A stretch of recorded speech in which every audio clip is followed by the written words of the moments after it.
You see, you're moving your leg, but your shoulder is a little bit... Now, that was pretty good. That was pretty good. Your shoulder may be a little bit tense. The upper body and the lower body has been united. Now, you see now, I don't think we mentioned this because your leg was... You see, you let it stay and then back. Now, see, I really, definitely, your initial move has really improved. Really improved. Relax that. Move it. 1, 2, 3. Now, that was good. That was good.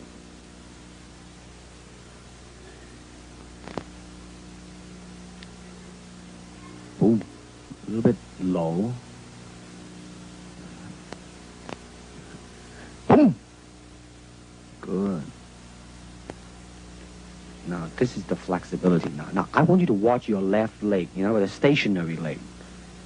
Now, watch the stationary leg one out. The first one, you didn't make it. Now, the second one, you didn't. Now, watch this now. Watch it. Boom. You see how it really straightened out and you let all the weight rest on the heel and it just reach easily. Now, this is the side kick going over. Now, listen to this now. I like your very good natural feeling on the first one, though the kick was not too good. I mean, you see how it just really, you know, very smoothly it go up there. Now, the second one, you want to control your foot position a little bit. Maybe you are too much control in there. Watch it. You know what I mean? Make it not as natural as the first one. Boom. Mm-hmm.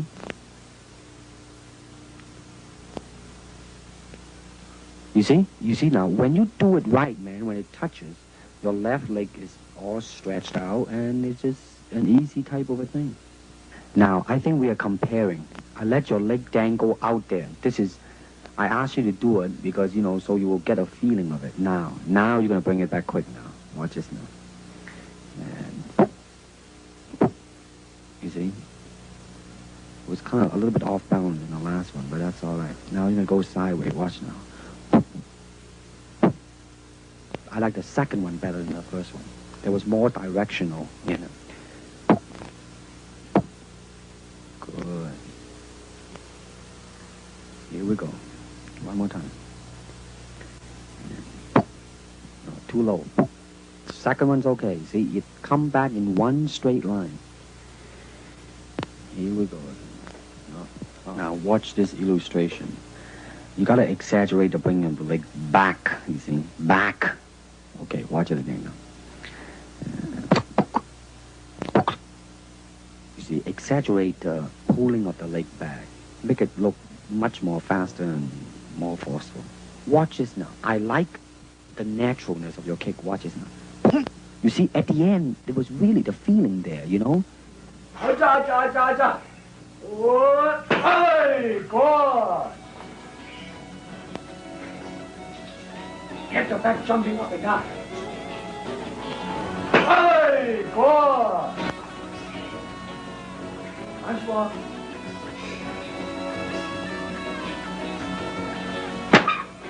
Oh.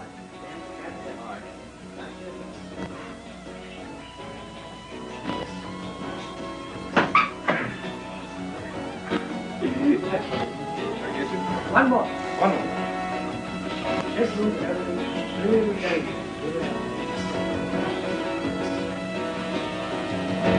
You want to? I see you're happy.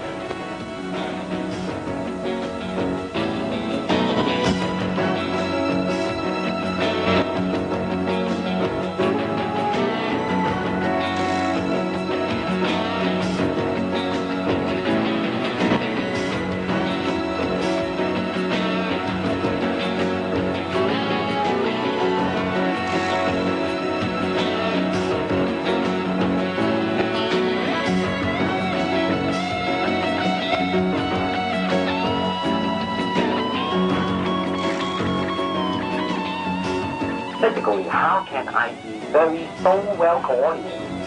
That means you have to be an athlete. That means you got to have jogging and all this basic ingredient, right?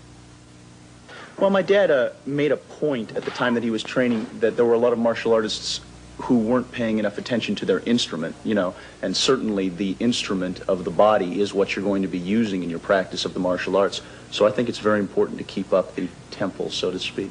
I'm interested in that point you reach where you actually fail from exhaustion at something, whether it's a weight training exercise or a cardiovascular exercise. I'm interested in seeing just how much that point is a physical point and how much it's a mental point. And so that's what I do. I jump a lot of rope, I run, I ride a life cycle. I much more prefer to go out and actually ride a bicycle or run and, you know, see some scenery. And then I work out down at the academy, which is on some levels a very cardiovascular workout. Some of the classes I take, like the Muay Thai kickboxing classes, a hell of a cardiovascular workout. Yeah. And then some of the classes are more technique oriented, so you're not huffing and puffing so much as you are just learning individual techniques. And then I work out at the weightlifting gym, where I do 2 body parts a day, pretty much, and then I break that up occasionally. So I do like back and biceps on one day, chest and triceps on another day, or something else, and delts and legs on the third, or something like that. And it was just a, you know, switch it. I found that was generally the best thing to do, whether it was with a high weight or a low weight. And what I understood the process to be was that working with heavy weights would build mass, whereas working with low weights was intended to build like density and really carve out the muscle a lot more. And since I personally have never been interested in getting large as much as just getting cut, I tended to work with a lower weight. But then to me, getting cut is also mostly a question of vascularity. It has to do with how much body fat you're carrying. So I've always done a lot of cardiovascular work because that's also real world power too. I mean, I suppose it's good if you want to pick up heavy objects that have large muscles, but cardiovascular stamina is something that seems to come in handy a lot more often than a large muscle would. You go down to the academy and you try and do a 3-minute round on the Thai pad. I don't care how big your muscles are. If you don't have a real good cardiovascular system, you're going to be dead in about 45 seconds. I'm still going to be going. Now, you want to kick it when it's coming to you. That's right. You let your foot jam.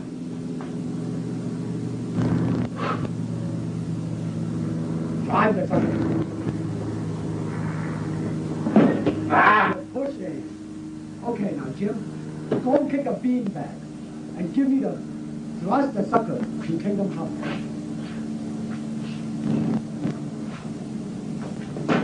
Oh, Satan. Now, Jim, face the sucker. Now, you are cutting your half now. That's okay. How's that? Beautiful. No, I mean, I want you to be half of it. You're still kicking a little bit off to the side. Kick him directly.